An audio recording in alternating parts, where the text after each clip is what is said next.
Lorry ಮಾಲೀಕರ ಸಂಘದಿಂದ ಬೃಹತ್ ಪ್ರತಿಭಟನೆ. ಲಾರಿ ಮಾಲೀಕರಿಗೆ ವಿವಿಧ ಕಾರ್ಖಾನೆಗಳಿಂದ ಆಗುವ ಅನ್ಯಾಯದ ವಿರುದ್ಧ ಸಂಘದ ಅಧ್ಯಕ್ಷ ಬಾಬು ನಾಯ್ಕ ತೀವ್ರ ಆಕ್ರೋಶ.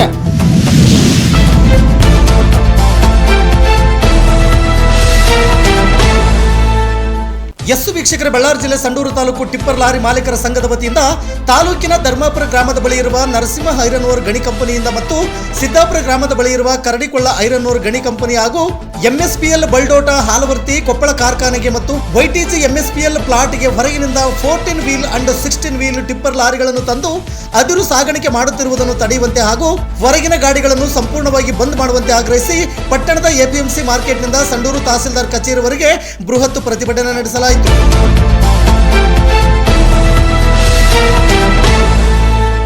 ಪ್ರತಿಭಟನೆಯಲ್ಲಿ ಸಾವಿರಾರು ಲಾರಿ ಮಾಲೀಕರು ಭಾಗವಹಿಸಿ ನ್ಯಾಯಕ್ಕಾಗಿ ಸಂಘರ್ಷದ ಘೋಷಣೆಗಳನ್ನು ಕೂಗುತ್ತಾ ತಾಲೂಕು ದಂಡಾಧಿಕಾರಿಗಳಿಗೆ ಮನವಿ ಸಲ್ಲಿಸಿದರು. ಮನವಿ ಸಲ್ಲಿಸಿದ ನಂತರ ಸಂಘದ ಅಧ್ಯಕ್ಷ ಬಾಬು ನಾಯ್ಕರವರು ಮಾತನಾಡಿ, ಕೆಲವು ಕಾರ್ಖಾನೆಯವರು ಸ್ಥಳೀಯ ಲಾರಿಗಳನ್ನು ನಿರ್ಲಕ್ಷಿಸಿ ಹೊರಗಿನಿಂದ ಸರಿಸುಮಾರು 150ರಿಂದ 180 ಲಾರಿಗಳನ್ನು ತರಿಸಿ ಟ್ರಾನ್ಸ್ಪೋರ್ಟ್ ನಡೆಸುತ್ತಿದ್ದು, ಸಂಡೂರು ತಾಲೂಕಿನಲ್ಲಿಯೇ ಸರಿಸುಮಾರು 4000ದಿಂದ 4500 ಲಾರಿಗಳಿದ್ದು, ಹೊರಗಿನ ಲಾರಿಗಳಿಂದ ಟ್ರಾನ್ಸ್ಪೋರ್ಟ್ ನಡೆಸಿದರೆ ಸ್ಥಳೀಯ ಲಾರಿ ಮಾಲೀಕರಿಗೆ ಅನ್ಯಾಯವಾಗುತ್ತದೆ ಎಂದು ಲಾರಿ ಮಾಲೀಕರ ಸಮಗ್ರ ಕುಂದುಕೊರತೆಗಳ ಬಗ್ಗೆ ಸುದೀರ್ಘವಾಗಿ ಮಾತನಾಡಿದರು.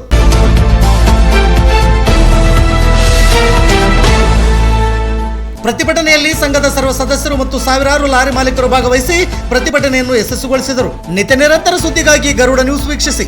ಸುದ್ದಿ ನಿಮ್ಮದು, ಸದ್ದು ನಮ್ಮದು. ವರದಿಗಾರರು ಕೆಕೆ ಮೆಹಬೂಬ್ ಬಾಷಾ. ಇದು ಗರುಡ ನ್ಯೂಸ್. ನಾನು ಮಲ್ಲೇಶ್ ಕಮತೂರು.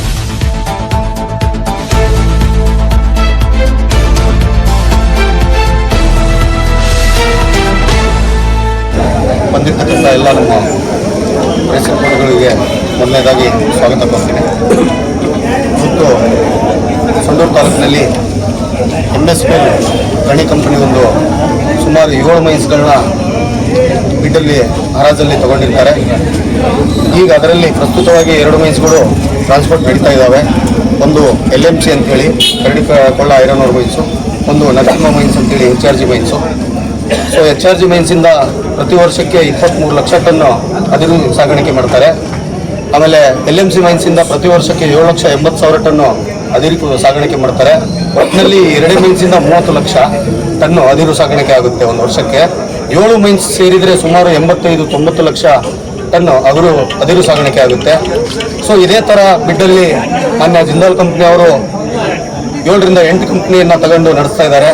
ನಮ್ಮ ಸ್ಥಳೀಯ ಲಾರಿ ಮಾಲೀಕರಿಗೆ ಒಳ್ಳೆ ಬಾಡಿಗೆಯನ್ನು ಕೊಟ್ಟು ಸ್ಥಳೀಯರಿಗೆ ಒಂದು ಉದ್ಯೋಗಾವಕಾಶ ಆಗಲಿ ಏನೇ ಆಗಲಿ ಸ್ಥಳೀಯರನ್ನ ಇಟ್ಕೊಂಡು ಮಾಡಿಕೊಂಡು ಒಂದು ನಮ್ಮ ಜೀವನ ಸಾಗಿಸಲಿಕ್ಕೆ ಜಿಂದಾಲ್ ಕಂಪ್ನಿಯಿಂದ ಅನುಕೂಲ ಮಾಡಿದ್ದಾರೆ. ಸೊ ಬೇರೆ ಒಂದು 25-30 ಕಂಪ್ನಿಗಳಿದ್ದಾವೆ, ಸಣ್ಣ ಕಂಪ್ನಿನೂ ಇದ್ದಾವೆ. ಅವರು ನಮ್ಮ ಲಾರಿ ಮಾಲೀಕರಿಗೆ ಒಳ್ಳೆ ರೇಟ್ ಕೊಟ್ಟು ನಮ್ಮ ಲಾರಿ ಮಾಲೀಕರು ಒಂದು ಜೀವನ ಸಾಗಿಸುವಂಥ ಕೆಲಸನ ಅವರು ಮಾಡ್ತಾ ಇದ್ದಾರೆ. ಆದರೆ ಇದೇನು MSPL ಕಂಪ್ನಿ ಅಂತ ಒಂದು ಹುಟ್ಟೈತೆ, ಇದು ಸುಮಾರು ದಿನದಿಂದ 1 ವರ್ಷದಿಂದ ಏನು ಮೂಮೆಂಟ್ ಸಾಗಾಣಿಕೆ ಮಾಡ್ತಾ ಇದ್ದಾರೆ. ಯಾವುದೋ ಬೇರೆ ಜಿಲ್ಲೆ ಗಾಡಿನ 16 ವೀಲ್ ಗಾಡಿ ಹಾಗೂ 14 ಚಕ್ರ ಹಾಗೂ 16 ಚಕ್ರದ ಗಾಡಿಗಳನ್ನ ತಂದು ಬರೀ 150ರಿಂದ 160 ಗಾಡಿ HRGಯಲ್ಲಿ ಹೊಡಿತಾವ. ಸಿದ್ದಾಪುರದಲ್ಲಿ ಸುಮಾರು ಒಂದು 80 ಸಿವಿಲ್ ಗಾಡಿ ಹೊಡಿತವೆ. ಸೊ 200-230 ಗಾಡಿಯಿಂದ 5ರಿಂದ 6 ಜನ ಟ್ರಾನ್ಸ್ಪೋರ್ಟ್ ಮಾಲೀಕರಿದ್ದಾರೆ. ಅವ್ರು ಯಾರು ನಮ್ಮ ಜಿಲ್ಲೆಯವರಲ್ಲ, ನಮ್ಮ ತಾಲೂಕಿನವರು ಅಲ್ಲ. ಸೊ ಈ ಥರ ನಾವು 7,000 ಗಾಡಿ ಸರಿಸುಮಾರು ಬಳ್ಳಾರಿ, ಕೊಪ್ಪಳ, ಹೊಸಪೇಟೆ ಇವು 3 ಜಿಲ್ಲೆ ಸೇರಿ ಸಂಡೂರು ಮುಖ್ಯವಾಗಿ ಅದರಲ್ಲಿ ನಮ್ಮ ಸಂಡೂರಲ್ಲೇ 4ರಿಂದ 4,500 ಗಾಡಿ ಇದ್ದಾವೆ. ಬಳ್ಳಾರಿಯಲ್ಲಿ 1,500 ಗಾಡಿ ಇದ್ದಾವೆ, ಕೊಪ್ಪಳದಲ್ಲಿ 500 ಗಾಡಿ ಇದ್ದಾವೆ, ಹೊಸಪೇಟೆಯಲ್ಲಿ 1000 ಗಾಡಿ ಇದ್ದಾವೆ. ಸರಿಸುಮಾರು 3 ಅವಳಿ ಜಿಲ್ಲೆಯಿಂದ 7,000 ಗಾಡಿಗಳಿದ್ದಾವೆ. 7,000 ಗಾಡಿಗಳನ್ನ ಬಿಟ್ಟು ಯಾವುದೋ ಬೇರೆ ಜಿಲ್ಲೆಯಿಂದ 16 ಚಕ್ರದ ಗಾಡಿಗಳನ್ನ 150-180 ಗಾಡಿಗಳನ್ನ ತಂದು ಇಷ್ಟಿಷ್ಟು ಮೂಮೆಂಟ್ನ ಒಬ್ಬರೇ ಹೊಡ್ಕೊಂಡ್ರೆ ಸೊ ನಾವು ಸ್ಥಳೀಯರು ಎಲ್ಲಿಗೆ ಹೋಗಬೇಕು? ತಾವು ಆ ಕಂಪ್ನಿನ ಲೀಸಿಗೆ ಕೊಡಿಬೇಕಾದ್ರೆ ಒಂದು ಹೈರಿಂಗ್ ಅಂತ ನಡೆಯುತ್ತೆ. ತಾವು ಬಂದಿದ್ರಿ ಆ ಹೈರಿಂಗಲ್ಲೂ ನಾವು YTG ಪ್ಲಾಟಲ್ಲಿ ಅವತ್ತಿನ ದಿನನೂ ವಿರೋಧ ಮಾಡಿದ್ವಿ. ಸೊ ವಿರೋಧ ಮಾಡಿದ್ದಿನ ಅವತ್ತು ಅಲ್ಲಿನೂ ಹೇಳಿದ್ರು, ನಮಗೆ ಯಾವುದೇ ಒಂದು ಹೈರಿಂಗ್ ನಡಿಬೇಕಾದ್ರೆ ಸ್ಥಳೀಯರಿಗೆ ನಾವು ಉದ್ಯೋಗಾವಕಾಶ ಕೊಡ್ತೀವಿ, ಸ್ಥಳೀಯರಿಗೆ ಟ್ರಾನ್ಸ್ಪೋರ್ಟ್ ಕೊಡ್ತೀವಿ, ಸ್ಥಳೀಯ ಲಾರಿ ಮಾಲೀಕರಿಗೆ ಬದುಕಕ್ಕೆ ನಿಮಗೆ ಮೂಮೆಂಟ್ ಹೊಡಿಲಿಕ್ಕೆ ಅನುವು ಮಾಡಿಕೊಡ್ತೀವಿ ಅಂತ ಹೇಳಿಬಿಟ್ಟು ಇವತ್ತಿನ ದಿನ ಅವರೇಟಿಗೆ ಅವರೇ ಅದು ಏನು ಮಾತು ಎತ್ತಿದ್ರೆ ನಾವು ಡೆಡಿಕೇಟೆಡ್ ವೆಹಿಕಲ್ಲು, ನಾವು ನಮ್ಮ ಮೈನ್ಸು ನಮ್ಮ ಫ್ಯಾಕ್ಟ್ರಿ ನಾವೇ ಹೊಡಿತೀವಿ. ಅಲ್ಲ ಸ್ವಾಮಿ, ನಿಮ್ಮ ಮೈನ್ಸು ನಿಮ್ಮ ಫ್ಯಾಕ್ಟ್ರಿ ನೀವೇ ಹೊಡಿತೀರಂದ್ರೆ ಗುಡ್ಡ ಯಾರ್ದು? ಊಟ ನೀವು ಲೀಸಿಗೆ ತಗೋಬೇಕಾದ್ರೆ ಏನ್ ಹೇಳಿದ್ರಿ? ವೈಟಿ ಜಾಗ 80 ಎಕರೆ ಜಮೀನು ತಗೊಂಡಿದ್ದೀರಿ. 80 ಎಕರೆ ಜಮೀನು ಕೊಟ್ಟು ರೈತರು ಲಾರಿಗಳು ಮಾಡ್ಕೊಂಡಿದ್ದಾರೆ, ಡ್ರೈವರು ಕ್ಲೀನರು ಇದ್ದಾರೆ. ಈ ಗಣಿ ಬಾಧಿತ ಪ್ರದೇಶದಲ್ಲಿ ಯಾರು ಡಿಗ್ರಿ ಡಬಲ್ ಡಿಗ್ರಿ ಯಾರು ಮಾಡ್ಕೊಂಡಿಲ್ಲ ಸ್ವಾಮಿ. 8ನೇ ಕ್ಲಾಸು 9ನೇ ಕ್ಲಾಸು SLC ಓದಿರ್ತೀವಿ. SLC ಓದಿ ಡ್ರೈವರು ಕ್ಲೀನರು ಕೆಲಸಕ್ಕೆ ಹೋಗ್ತಾರೆ. ಕಲ್ತ ಮೇಲೆ ಸ್ವಂತ ಗಾಡಿ ಮಾಡ್ಕೊಂಡು ಅದ್ರ ಮೇಲೆನೆ ಜೀವನ ನಡೀತತ್ತ. ಈ ಸೊಂಡೂರು ತಾಲೂಕಲ್ಲಿ ನಾವು ಏನು ರೈತಾಪಿ ಕುಟುಂಬಗಳಿದ್ದೀವಿ, ಎಷ್ಟು ಜನ ರೈತರಿದ್ದೀವಿ, ಅಷ್ಟು ಜನ ಪ್ರತಿಯೊಂದು ಮನೆಯಲ್ಲೂ ಒಂದು ಗಾಡಿ ಇದೆ. ಪ್ರತಿಯೊಂದು ಊರಲ್ಲಿ 300ರಿಂದ 400 ಗಾಡಿ ಇದಾವೆ. ಸೊ ನಮ್ಮ ಇನ್ಸು ನಮ್ಮ ಫ್ಯಾಕ್ಟ್ರಿ ನಮ್ದೇ ಲಾರಿ ಅಂತೇಳಿ ನೀವು ಹೊಡೆದ್ರೆ ಆ ಥರ ನಿಮಗೆ ಕಾನೂನಿನಾಗ ಅವಕಾಶ ಇದೆನಾ? ಯಾವ ಹಿರಿಂಗಲ್ಲಿ ತಾವು ಹೇಳಿದ್ದೀರಿ? ಸೊ ದಯವಿಟ್ಟು ನಮಗೆ ಈ ಮುಖಾಂತರ ಕೇಳ್ಕೊಳ್ಳೋದಷ್ಟೇ, ಮಾನ್ಯ MSPL ಗಣಿ ಮಾಲೀಕರು ಹಾಗೂ ಫ್ಯಾಕ್ಟ್ರಿ ಮಾಲೀಕರಿಗೆ ಈ ಮುಖಾಂತರ ಕೇಳೋದಷ್ಟೇ, ಇದು ಅನ್ಯಾಯ ಆಗ್ತಿರೋದು ನಿಮ್ಮ ಗಮನದಾಗ ಐತೋ ಇಲ್ಲೋ, ಏನೋ ನಿಮ್ಮ ಕಾರ್ಪೊರೇಟ್ ಆಫೀಸಲ್ಲೇ ಈ ಥರ ನಡೀತಾ ಇದೆನೋ ನಮಗೆ ಗೊತ್ತಿಲ್ಲ. ದಯವಿಟ್ಟು ನಿಮ್ಮ ಗಮನಕ್ಕೆ ನಾನು MSPL ಕಂಪ್ನಿ ಮಾಲೀಕರ ಗಮನಕ್ಕೆ ತರಕ್ಕೆ ಇಚ್ಛಿಸ್ತೀನಿ. ಇವತ್ತೇನು ತಮ್ಮ ಕಂಪ್ನಿಯಿಂದ ಮೂವ್ಮೆಂಟ್ ಆಗ್ತಾ ಇದೆ, ಸೊ ನಮ್ಮ ಗಾಡಿಗಳನ್ನ ಮೂವ್ಮೆಂಟ್ ಮಾಡೋ ವ್ಯವಸ್ಥೆ ಮಾಡಿಕೊಡ್ಬೇಕು. ಈ ಕೂಡಲೇ 16 ವೀಲ್ ಗಾಡಿಗಳನ್ನ ಈ ಕೂಡಲೇ ತೆಗಿಬೇಕು. ಯಾಕಂದ್ರೆ 2013ರಾಗ ಮೊನ್ನೆ ಜಿಲ್ಲಾಧಿಕಾರಿಗಳು ವಿಶ್ವಾಸ ಸಾಹೇಬರು ಇದ್ರು. ಅವತ್ತಿನ ದಿನ ಅವರೊಂದು ಆದೇಶ ಕಾಪಿನ ಮಾಡಿದ್ರು, ಆದೇಶನೂ ಮಾಡಿದ್ರು ಅವತ್ತಿನ ದಿನ. 16 ವೀಲ್ ಗಾಡಿ ಆಗಲಿ ಸಿವಿಲ್ ಗಾಡಿ ಆಗಲಿ ಮೈನ್ ಹೆಡ್ಡಿಗೆ ಬರಬಾರ್ದು ಅಂತ. ಸೊ ಇವತ್ತು ಯಾವ ಮೈನ್ಸಲ್ಲೂ 16 ವೀಲ್ ಆಗಲಿ ಸಿವಿಲ್ ಗಾಡಿ ಇರಲಿ ಮೈನ್ ಹೆಡ್ಡಲ್ಲಿ ಬರ್ತಾ ಇಲ್ಲ, ತಮ್ಮ ಕಂಪ್ನಿಯಿಂದ ಮಾತ್ರ ಬರ್ತಾ ಇದೆ. ಬೇರೆ ಬೇರೆ ಸಣ್ಣ ಕಂಪ್ನಿಯವ್ರು ಬಂದು ನಮ್ಮ ಯೂನಿಯನ್ ಹತ್ರ ಮಾತಾಡ್ತಾರೆ, ಅಲ್ಲ ಸ್ವಾಮಿ ನಾವು ಸಣ್ಣವರು, ನಾವೇನೋ ಸಾಲ ಸೂಲ ಮಾಡಿ ಫ್ಯಾಕ್ಟ್ರಿ ಮಾಡ್ಕೊಂಡು ಜೀವನ ಮಾಡ್ತಾ ಇದೀವಿ, ದೊಡ್ಡ ದೊಡ್ಡ ಕಂಪ್ನಿಗೆ ಹಿಂಗೆ ಬಿಟ್ಟು ನಮಗೆ ಹಿಂಗೆ ಮಾಡ್ತೀರಿ ಅಂತ.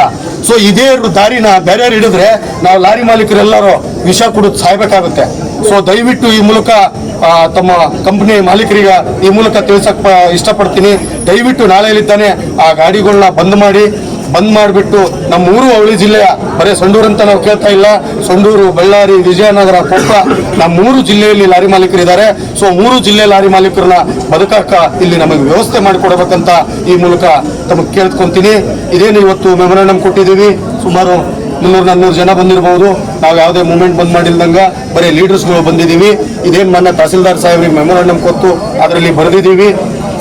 7 ದಿನದೊಳಗಡೆ ಅವು ಕಂಪ್ನಿಯವ್ರನ್ನ ಕರೆದು ಮಾತಾಡಿ ನಮ್ಮ ಬೇಡಿಕೆನ ಈಡೇರಿಸಿದ್ದಲ್ಲಿ ಮುಂದಿನ ದಿನದಲ್ಲಿ ಮಾನ್ಯ ಜಿಲ್ಲಾಧಿಕಾರಿಗಳ ಕಚೇರಿ ಹತ್ರ ನಾವು 7,000 ಲಾರಿ ಮಾಲೀಕರು, ನಮ್ಮ ಡ್ರೈವರು, ನಮ್ಮ ಕ್ಲೀನರು ಹಾಗೂ ನಮ್ಮ ಹೆಣ್ಮಕ್ಳು, ಅವರವರ ಲಾರಿ ಮಾಲೀಕರು ಎಲ್ಲರೂ ಅವರವರ ಹೆಣ್ಮಕ್ಳು, ಆಮೇಲೆ ಮಕ್ಕಳು, SLC ಮೇಲೆ ಇರೋ ಮಕ್ಕಳನ್ನ 1 ದಿನದ ಮಟ್ಟಿಗೆ ಶಾಲೆ ರಜೆ ಹಾಕಿಸಿ ನಾವೆಲ್ಲರೂ ಹೋಗಿ ಮಾನ್ಯ ಜಿಲ್ಲಾಧಿಕಾರಿಗಳ ಕಚೇರಿ ಮುಂದೆ ಧರಣಿ ಮಾಡ್ತೀವಿ ಅಂತ ಈ ಮೂಲಕ ತಿಳ್ಸಕ್ಕೆ ಇಷ್ಟಪಡ್ತೀನಿ. ರೇಟ್ ಸರಿಯಾಗಿ ಸಿಗ್ತಾ ಇಲ್ಲ ಅಂತ ಏನಾಗುತ್ತೆ? ಬೇರೆ ಜಿಲ್ಲೆಯಲ್ಲಿ ಇಲ್ಲ ಬೇರೆ ರಾಜ್ಯದಲ್ಲಿ ಅವ್ರು ಕುತ್ಕೊಂಡು ಕೋಟ್ಯಾಧೀಶರು ಇರ್ತಾರೋ ಅವರು ಕೋಟ್ಯಾಧೀಶರವರು ರೊಕ್ಕ ಮಾಡೋಕೆ ಗಾಡಿ ಮಾಡ್ಯಾರ. ನಾವು ಗಾಡಿ ಮಾಡಿರೋದು ನಮ್ಮ ಹೆಂಡತಿ ಮಕ್ಕಳು ಹೊಟ್ಟೆ ಪಾಡಿಗೆ, ನಮ್ಮ ಜೀವನಕ್ಕೆ. ಇವತ್ತು ನೋಡ್ರಿ, ಯಾವ್ದನ ಸ್ಕೂಲ್ನಾಗ ತಾವು ದಯವಿಟ್ಟು ಸೊಂಡೂರಲ್ಲೇ ಯಾವ್ದನ ಸ್ಕೂಲಿಗೆ ಹೋಗ್ರಿ, ಲಾರಿ ಮಾಲೀಕರು ಮಕ್ಕಳು ಹೊರಗೆ ನಿಂತಿರ್ತಾರೆ ಫೀಸ್ ಕಟ್ಟಿಲ್ಲ ಅಂತ. ಸೊ ನಾವು ಯಾರು ದುಡ್ಡು ಮಾಡೋಕೆ ಆಸ್ತಿ ಮಾಡೋಕೆ ಲಾರಿಗಳು ಮಾಡ್ಕೊಂಡಿಲ್ಲ. 1, 2, 3 ಬೇಡ, ಲಾಸ್ಟ್ 5 ಮಾಡಿರ್ಬೋದು ಲಾರಿ. ಅದು ನಮ್ಮ ಹೊಟ್ಟೆಪಾಡಿಗೆ ನಮ್ಮ ಜೀವನಕ್ಕೆ ಲಾರಿ ಮಾಡ್ಕೊಂಡಿದ್ವಿ. ಎಲ್ಲೋ ಕುಂತ್ಕೊಂಡು ಕೋಟ್ಯಾಧೀಶರು ಇಲ್ಲಿ ಬಂದು ನಾವು ಕಮ್ಮಿ ರೇಟಿಗೆ ಹೊಡಿತೀವಿ ಅಂದರೆ ನಾವು ಗಣಿ ಬಾಧಿತ ಪ್ರದೇಶದಲ್ಲಿ ಬದುಕೋರು. ನಮ್ಮ ಊರಲ್ಲಿ ಗಣಿ ಪ್ರದೇಶ ಇದೆ. ಗಣಿ ಪ್ರದೇಶ ಇಲ್ಲ ಅಂದರೆ ಬೇರೆ ರೀತಿ ಹೊಂದ್ಕೊಂಡಿರ್ತಿದ್ವಿ ನಾವು. ಗಣಿ ಪ್ರದೇಶ ಇರೋದ್ರಿಂದ ನಾವು ಲಾರಿಗಳನ್ನ ಮಾಡ್ಕೊಂಡಿದ್ವಿ. ಇಲ್ಲಾಂದ್ರೆ ಬೇರೆ ರೀತಿ ಎಲ್ಲೋ ಎಂಪ್ಲಾಯ್ ಆಗ್ತಿದ್ರು, ಎಲ್ಲೋ ಬೇರೆ ಕಡೆ ಹೋಗಿ ಬಿಸ್ನೆಸ್ ಮಾಡ್ತಿದ್ರು. ಸೊ ಯಾರು ಎಂಪ್ಲಾಯ್ ಯಾರು ಡಬಲ್ ಡಿಗ್ರಿನೇ ಮಾಡಿಲ್ಲಲ್ಲ ನಾವು ಸೊಂಡೂರು ತಾಲೂಕಲ್ಲಿ. SLC 8ನೇ ಕ್ಲಾಸ್ 9ನೇ ಕ್ಲಾಸ್ ಓದ್ತಿರ್ತಾನೆ, ಕ್ಲೀನರ್ ಕೆಲಸಕ್ಕೆ ಹೋಗ್ಬಿಡ್ತಾರ. ಸೊ ಕ್ಲೀನರ್ ಕೆಲಸ ಮಾಡ್ತಾನೆ, ಡ್ರೈವರ್ ಆಗ್ತಾನೆ, ಡ್ರೈವರ್ ಆದ್ಮೇಲೆ ಸ್ವಂತ ಓನರ್ ಆಗ್ತಾನೆ. ಯಾವ ಓನರು ಸಾಲ ಇಲ್ದಂಗಿಲ್ಲ. ಎಲ್ಲರೂ ಪ್ರತಿಯೊಬ್ಬರು ಧರ್ಮಸ್ಥಳ ಸಂಘದಾಗ 4 ಜನ 5 ಜನ ಅಕ್ಕ ತಂಗಿಯರು, ಹೆಂಡತಿ, ತಂಗಿ, ತಮ್ಮ ಅಂತರ ಹೆಸರ ಮೇಲೆ ಲೋನ್ಗಳು ಮಾಡಿಬಿಟ್ಟು ನಾವು ಲಾರಿಗಳು ಮಾಡ್ಕೊಂಡಿವಿ. ಇವ್ರ ಪಾಡಿಗೆ ಇವ್ರು ಬಂದು ಎಲ್ಲೋ ಜಿಲ್ಲೆಯವ್ರು ಬಂದು ಎಲ್ಲೋ ರೊಕ್ಕ ಇರೋರು ಬಂದು ನನಗೆ ಇಷ್ಟು ತಂದು ನೋಡಿದ್ರೆ ನಾವು ಗಣಿ ಬಾಧಿತ ಪ್ರದೇಶದವ್ರು ನಾವು ಎಲ್ಲಿಗೆ ಹೋಗೋಣ? ರೇಟ್ ವಿಚಾರವಾಗಿ ಏನಾದ್ರು ಚರ್ಚೆ ಆಯ್ತಾ ನಿಮ್ಮ ಅವ್ರಿಗೆ? ರೇಟ್ ವಿಚಾರವಾಗಿ ನಮ್ಮ ಹತ್ರ ಏನು ಚರ್ಚೆ ಆಗಿಲ್ಲ. ಲಾಸ್ಟ್ ಟೈಮ್ ನಾವು ಅಧ್ಯಕ್ಷ ಇದ್ದಿದ್ದಿಲ್ಲ, ಅವತ್ತಿನ ದಿನ ಏನೋ ಚರ್ಚೆ ಆಗಿತ್ತು ಅಂತ ಹೇಳ್ತಾರ. ಅದು ನಮಗಿನ್ನ ಕ್ಲಾರಿಟಿ ಮಾಹಿತಿ ಇಲ್ಲ. ಬಟ್ 60-70% ನಿಮಗೆ ಅದೇ ಗಾಡಿ ಹೊಡಿತೀವಿ, 30% ನಿಮ್ಮ ಗಾಡಿಗೆ ಕೊಡ್ತೀವಿ. ಅದು ರೇಟ್ ಕಮ್ಮಿನೇ ಹೇಳಿದ್ರಂತೆ. ಅದಕ್ಕೆ ಅವತ್ತಿನ ದಿನ ಒಪ್ಪಿಲ್ಲ. ನಾವು ಇವತ್ತು ಹೇಳ್ತಿರೋದಷ್ಟೇ, ನಮಗೆ 70% 60% ಅಲ್ಲ, ನಮಗೇನು ಬೇರೆ ಮೈನ್ಸಿಂದ ರೇಟ್ ಕೊಟ್ಟಿದ್ದಾರೆ ಅವರು. ಬೇರೆ ಸುಮಾರು 8 ಗಣಿ ಕಂಪ್ನಿಯಿಂದ ಮೆಟೀರಿಯಲ್ ತಗೊಂಡಾರ ಅವ್ರದೇ ಫ್ಯಾಕ್ಟ್ರಿಗೆ. ಬೇರೆ ಮೈನ್ಸಿಂದ ಎಲ್ಲ ರೇಟ್ ಕೊಟ್ಟಿದ್ದಾರಲ್ಲ, ಅದೇ ರೇಟ್ನ ತಮ್ಮ ಮೈನ್ಸಿಂದ ಕೊಟ್ಟು 100% ನಮ್ಮ 3 ಅವಳಿ ಜಿಲ್ಲೆ ಗಾಡಿಗಳಿಗೆ ಕೊಡಬೇಕು. ಯಾವುದೇ ಕಾರಣಕ್ಕೂ 16 ವೀಲು ಸಿವಿಲ್ ಗಾಡಿನ ಮೈನ್ ಹೆಡ್ಡಲ್ಲಿ ಹತ್ತಿಸಬಾರ್ದು. ಅದರಿಂದ ಎಷ್ಟು ತೊಂದರೆ ಆಗ್ತಾ ಇದೆ. ಊರಲ್ಲಿ ನೋಡ್ರಿ ಎಷ್ಟು ಸ್ಪೀಡ್ ಹೋಗ್ತಾರ 16 ವೀಲು, ಅದರಿಂದ ಎಷ್ಟು ಜಾಮ್ ಆಗುತ್ತೆ. ಸೊ ಆ ಗಾಡಿ ಯಾವುದೋ ಒಂದು ಜಾಮ್ ಮಾಡಿದ್ದನ್ನ ನಮ್ಮ ಗಾಡಿ ಹಿಂದೆ ಲೈನ್ ಹಿಡಿದಿರ್ತಾವ, ಎಲ್ಲ ಲಾರಿ ಅಂತೇಳಿ ಲಾರಿ ಮೇಲೆ ಬರುತ್ತೆ. ಈಗ ಟ್ರಾನ್ಸ್ಪೋರ್ಟ್ ಮಾಲೀಕರು ಏನು ಹೊರಗಿನ ಫ್ಯಾಕ್ಟ್ರಿಗಳಿಗೆ ನಮಗೆ ಟ್ರಾನ್ಸ್ಪೋರ್ಟ್ ಸಿಗ್ತಾ ಇಲ್ಲ ಅಂತ ಮಾಡಿದ್ದು ಅವರು ಒಂದು ಸತ್ಯ ಘಟನೆ. ಯಾಕಂದ್ರೆ ಹೊರಗಿನ ಫ್ಯಾಕ್ಟ್ರಿಗಳು ಎಲ್ಲ ಬೇರೆ ಮಾಡಿದ್ರೆ ನಾವು ಸ್ಥಳೀಯದಲ್ಲಿ ನಾವೇನು ಲಾರಿ ಮಾಡ್ಕೊಂಡಿವಿ, ಅವ್ರು ಟ್ರಾನ್ಸ್ಪೋರ್ಟ್ ಇದ್ದಾರೆ. ಸೊ ಅವ್ರನ್ನ ನಾವು ಸಂಪೂರ್ಣ ಬೆಂಬಲ ಕೊಟ್ಟಿದ್ದೀವಿ. ಅವತ್ತಿನ ದಿನ ಅವ್ರೇನು ಸ್ಟ್ರೈಕ್ ಮಾಡಿದ್ರು ಅವತ್ತು ನಾವು ಸಂಪೂರ್ಣ ಬೆಂಬಲ ಕೊಟ್ಟಿದ್ದೀವಿ. ಇವತ್ತು ನಾವು ಮೆಮೊರಂಡಮ್ ಕೊಟ್ಟಿರೋದ್ರಾಗ ಅವ್ರ ಬಗ್ಗೆನೂ ನಾವು ಮಾತಾಡ್ತಾ ಇದ್ದೀವಿ. ಟ್ರಾನ್ಸ್ಪೋರ್ಟ್ರಿಗೆ ಟ್ರಾನ್ಸ್ಪೋರ್ಟ್ ಕೊಡ್ರಿ, ಲಾರಿಯರಿಗೆ ಕೆಲಸ ಕೊಡ್ರಿ, ಸ್ಥಳೀಯರಿಗೆ ಉದ್ಯೋಗ ಅವಕಾಶ ಕೊಡ್ರಿ, ಯುವಕರಿಗೆ ಉದ್ಯೋಗ ಅವಕಾಶ ಕೊಡ್ರಿ. ಇದೇ BKG ಕಂಪ್ನಿಯವರು RCPL ಒಂದು ಫ್ಯಾಕ್ಟ್ರಿ ಮಾಡಿದ್ದಾರೆ, ಅವ್ರದ್ದು ಮೈನ್ಸ್ ಇದೆ, ಅವ್ರದ್ದು ಮೈನ್ಸು ಅವ್ರದ್ದು ಫ್ಯಾಕ್ಟ್ರಿ ಅಂತ ಅವ್ರು ಯಾಕೆ ಹೊಡಿಬಾರ್ದು? ಅವ್ರು ಯಾಕೆ ಲೋಕಲ್ನಾಗ ಎಲ್ಲರಿಗೂ ಸಮಭಾಗವಾಗಿ ಕೊಟ್ಟು ಮೂವ್ಮೆಂಟ್ ಮಾಡ್ತಾ ಇದ್ದಾರೆ? ಸೊ ಅವ್ರಿಗಿರೋ ರೂಲ್ಸ್ ಇವ್ರಿಗಿಲ್ವಾ? ಇವರು ಅದೇ ಥರ ಮಾಡ್ಬೋದಲ್ಲ, ಎಲ್ಲರಿಗೂ ಬದುಕಿಸ್ಬೇಕಲ್ಲ. Thank you.